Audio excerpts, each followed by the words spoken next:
Hello guys, എല്ലാവർക്കും അച്ചുസെറ്റ് year വ്ളോഗ്സിലേക്ക് സ്വാഗതം. അപ്പോൾ എല്ലാവരും സുഖമായിട്ട് സേഫ് ആയിട്ടിരിക്കുന്നതെന്ന് വിശ്വസിച്ചുകൊണ്ട് നമ്മൾ നമ്മുടെ വീഡിയോയ്ക്ക് പോകാം കേട്ടോ. അപ്പോൾ ഇന്ന് നമ്മുടെ അമ്മമ്മയുടെ ബർത്ത്ഡേ കേട്ടോ, അതായത് അമ്മയുടെ ബർത്ത്ഡേ ആണ്, 75ാമത്തെ ബർത്ത്ഡേ ആണ്. അപ്പോൾ ഞങ്ങളിന്ന് എല്ലാവരും കൂടിയിട്ട് ബർത്ത്ഡേ ആഘോഷിക്കാൻ വേണ്ടി പോവാണ് കേട്ടോ. അപ്പോൾ എൻ്റെ ഡ്രസ്സ് എങ്ങനെയുണ്ട്? ഇത് അമ്മ തയ്ച്ചെന്ന ഡ്രസ്സാണ് കേട്ടോ, ഭംഗിയിടാം. ഇനി ഇതേ മോഡലിൽ നൈറ്റി ഫ്രോക്ക് വേണമെങ്കിൽ നമ്മൾ സ്റ്റിച്ച് ചെയ്ത് കൊടുക്കുന്നുണ്ട് കേട്ടോ. 300 രൂപയാണ് കേട്ടോ റേറ്റ് വരുന്നത്. വേണമെങ്കിൽ കമൻറ്റ് ഇട്ടാൽ മതി കേട്ടോ. അപ്പം ഞാനും അമ്മയും അച്ഛനും കൂടിയിട്ടാണ് ഓട്ടോറിക്ഷയിൽ പോയത്. അനിയെ പിന്നെ വരാമെന്ന് പറഞ്ഞു. ഞങ്ങൾ ചെന്ന് കുറച്ച് കഴിയുമ്പോഴേക്കും രണ്ടാമത്തെ മേമയും മോനും വന്നു കേട്ടോ. അവരവിടെ കേക്ക് കൊണ്ടുവന്നിട്ടുണ്ടായിരുന്നേ. ഓരോരുത്തരും ഓരോ സാധനങ്ങൾ കൊണ്ടുവരാമെന്നാട്ടാ പറഞ്ഞിട്ടുണ്ടായിരുന്നത്. മേമ വരുമ്പോൾ ചാമ്പക്ക കൊണ്ടുവന്നിട്ടുണ്ടായിരുന്നു കേട്ടോ. കുറച്ച് ദിവസമായിട്ട് ഞാൻ ചാമ്പക്ക അന്വേഷിക്കുന്നു. ഇതാണ് ഞങ്ങളുടെ ബർത്ത്ഡേ ഗേൾ പാറു അമ്മമ്മ. ഒരു ഹായ് പറയൂ. നമ്മുടെ എത്രാമത്തെ ബർത്ത്ഡേ ഇത്? ആര് പറയുന്നത്?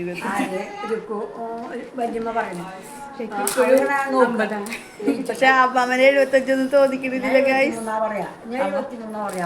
73 ആയിട്ടുള്ളതാണ് അമ്മാവൻ പറയുന്നത്. ഇവരൊക്കെ 75 പറഞ്ഞിട്ട് അമ്മാമ്മയുടെ 75ാം ബർത്ത്ഡേ ആഘോഷിക്കുകയാണ് ഞങ്ങൾ. പിന്നെ ഞങ്ങളെല്ലാവരും കൂടി ഡെക്കറേഷൻ പരിപാടികൾ ഏറ്റെടുത്തു വിട്ടാ. ഞങ്ങൾ പിള്ളേരും അമ്മമാരൊക്കെ കൂടിയിട്ട് തന്നെയായിട്ടാണ് ഡെക്കറേഷനൊക്കെ ചെയ്തത്.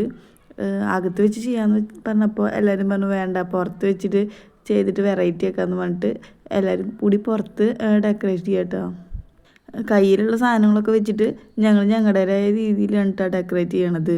അപ്പോൾ എല്ലാവരും കൂടി ഡെക്കറേറ്റ് ചെയ്ത് തുടങ്ങിയപ്പോൾ വേഗം തന്നെ ഡെക്കറേഷനൊക്കെ കഴിഞ്ഞു കേട്ടോ. എല്ലാവരും കൂടി ചെയ്യുമ്പോൾ അതൊരു രസം തന്നെയായിരുന്നു കേട്ടോ. പിന്നെ അമ്മാമ്മയും അമ്മാമ്മയുടെ 4 മക്കളും കൂടിയിട്ട് കേക്കൊക്കെ മുറിക്കാൻ നിന്നു കേട്ടോ.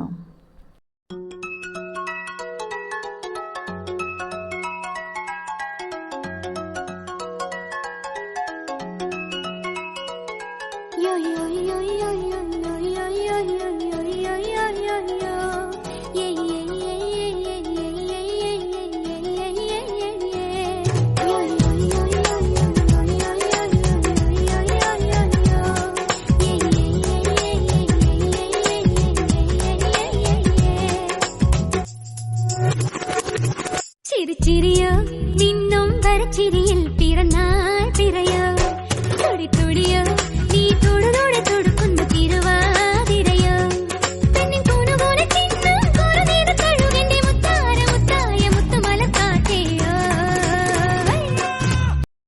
പിന്നെ ഇത് അവർ അച്ഛന്മാരും അമ്മമാരും എല്ലാവരും കൂടി നിന്ന് ഫോട്ടോ എടുക്കുന്നതാണ് കേട്ടോ. പിന്നെ ഞങ്ങൾ ഓരോ ഫാമിലിയായിട്ട് ഫോട്ടോ എടുത്ത് തുടങ്ങിട്ടോ. ഇതാണ് കേട്ടോ ഞങ്ങളുടെ ഫാമിലി. ഇതാണ് കേട്ടോ മേമയുടെ ഫാമിലി. ഇത് രണ്ടാമത്തെ മേമയുടെ ഫാമിലിയാണ് കേട്ടോ. ഇത് പിന്നെ അമ്മാമ്മയുടെ പേരക്കുട്ടികളും അവരുടെ മക്കളൊക്കെയാണ് കേട്ടോ, അതായത് ഞങ്ങളുടെ കസിൻസാണ് കേട്ടോ. ഇതിലൊരാളും കൂടി ഉണ്ട് കേട്ടോ, ആൾക്ക് വരാൻ പറ്റിയിട്ടുണ്ടായിരുന്നില്ല കേട്ടോ. ഫോട്ടോ ഒക്കെ എടുത്തതിന് ശേഷം പിന്നെ ഞങ്ങൾ ഭക്ഷണം കഴിക്കാൻ വേണ്ടിയിട്ടുള്ള തയ്യാറെടുപ്പായിരുന്നു കേട്ടോ. ബിരിയാണി ആയിരുന്നു കേട്ടോ ഫുഡ്. പിന്നെ പായസം, മാമ്പഴ പുളിശ്ശേരി, അവിയൽ, സാമ്പാർ അതൊക്കെ ഉണ്ടായിരുന്നു കേട്ടോ. പിന്നെ അമ്മാമ്മയും ഞങ്ങളെല്ലാവരും കൂടി ഫുഡൊക്കെ കഴിച്ചു കേട്ടോ. അതൊക്കെ കഴിഞ്ഞിട്ട് എല്ലാവരും ചാമ്പയ്ക്കും പിന്നെ പാൽപ്പായസത്തിൽ ഐസ്ക്രീമൊക്കെ ഇട്ടിട്ട് കഴിച്ചു കേട്ടോ. എന്നിട്ട് വർത്താനമൊക്കെ പറഞ്ഞിരുന്നു കേട്ടോ.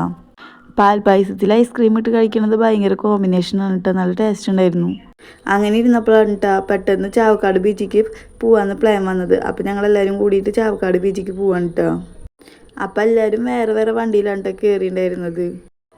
ഞാനും അജും മേമയുടെ മോളും ഒരു വണ്ടിയിലാണ് കയറിയിട്ടുണ്ടായിരുന്നത്. അപ്പം ഞങ്ങൾ അവനെ അന്വേഷിച്ച് നടക്കുകയാണ് കേട്ടോ. ബാക്കിയുള്ളവരൊക്കെ വേറെ വണ്ടിയിലായിരുന്നു. അങ്ങനെ ഞങ്ങൾ ലാസ്റ്റ് അവനെ കണ്ടുപിടിച്ചു കേട്ടോ. പിന്നെ എല്ലാവരും കൂടി ഒരുമിച്ചായിട്ട് പോക്ക്. ചെന്ന പാടന്നെ കണ്ണിലുടക്കിയത് ഇതാണ് കേട്ടോ. അപ്പം എല്ലാവരും ഇതൊക്കെ വാങ്ങി കഴിച്ചു കേട്ടോ. ഞങ്ങൾ പിന്നെ ചാവക്കാട് ബീച്ചിലേക്കായിട്ട് പോയിട്ടുണ്ടായിരുന്നത്. അവിടെ പിന്നെ കുതിര സവാരിയും അതേപോലെ കുട്ടികൾക്കുള്ള എൻ്റർടൈൻമെൻറ്റിൻ്റെ ഉള്ള കാര്യങ്ങളൊക്കെ ഉണ്ടായിരുന്നു കേട്ടോ. കടൽ കണ്ടപ്പോൾ പിന്നെ എല്ലാവരും പണ്ടത്തെ കുഞ്ഞു പിള്ളേരായിട്ടാ എല്ലാവരും കടലിൽ ഇറങ്ങിയിട്ട് കളിക്കാൻ വേണ്ടി പോവാണ് കേട്ടോ. ഭയങ്കര തിരമാലയായിട്ടാണ് വന്നിരുന്നത്. അത് കാരണം എല്ലാവരും കൈ പിടിച്ചിട്ടൊക്കെ ആയിട്ടാണ് നിന്നിരുന്നത്. പിന്നെ വലിയ തിരമാല വരുമ്പോൾ കുറച്ച് പേരൊക്കെ വെള്ളത്തേക്ക് വീണു കേട്ടോ. പിന്നെ ഞങ്ങളെല്ലാവരും പിടിച്ച് പൊക്കിയിട്ടാ. പിന്നെ ഞങ്ങൾ ചായയൊക്കെ കുടിച്ച് ഐസ്ക്രീമൊക്കെ പറഞ്ഞ് കുറച്ച് നേരം അവിടെ ഇരുന്നു കേട്ടോ.